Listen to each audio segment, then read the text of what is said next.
જોઈએ અગત્યના સમાચાર। ગુજરાત પ્રદેશ કોંગ્રેસ સમિતિના પ્રમુખ તરીકે અમિત ચાવડા પદભાર સંભાળનાર હોય ત્યારે વડોદરા શહેર કોંગ્રેસ સમિતિના હોદ્દેદારો અને કાર્યકરો અમિત ચાવડાને સાંભળવા માટે અમદાવાદ જવા રવાના થયા।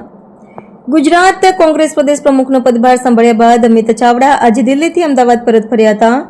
અમદાવાદ એરપોર્ટ પર જ્યાં કોંગ્રેસના નવા પ્રદેશ પ્રમુખ અમિત ચાવડાના સ્વાગત માટે મોટી સંખ્યામાં કોંગ્રેસના કાર્યકર્તા અને આગેવાનો દ્વારા સ્વાગત કરવામાં આવ્યું હતું અને આજે અમદાવાદ ખાતે મોટી સંખ્યામાં આગેવાનો અને નેતાઓ સાથે કાર્યકરો જોડાનાર છે ત્યારે વડોદરા શહેર કોંગ્રેસ સમિતિ દ્વારા અમદાવાદ જવા માટે રવાના થયા હતા, જેમાં કોંગ્રેસના પ્રમુખ, વિપક્ષી નેતા અને આગેવાનો સાથે કાર્યકરો દાંડિયા બજાર ખાતે આવેલા કોંગ્રેસ કાર્યાલયથી અમદાવાદ જવા રવાના થયા હતા। વધુમાં વિપક્ષી નેતા ચંદ્રકાંત શ્રીવાસ્તવે જણાવ્યું કે અમદાવાદ અમારા પ્રમુખ અમિતભાઈ ચાવડા આજે ચાર્જ સંભાળી રહ્યા હોય ત્યારે એ પહેલાં પણ પ્રમુખ રહી ચૂક્યા છે।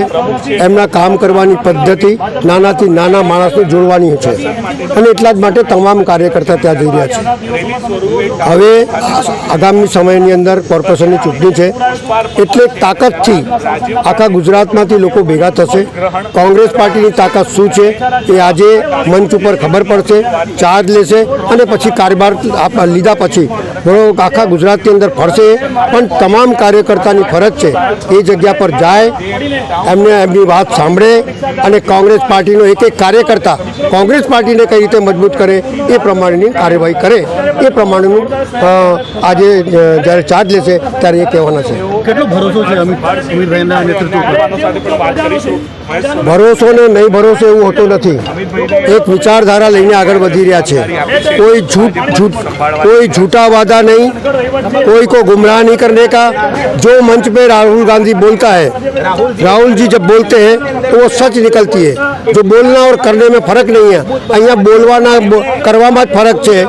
झूठું બોલીને શાસન પર બેસવું અને પછી લોકોની વાત નહીં સાંભળવી એવું કોંગ્રેસ પાર્ટીમાં નથી।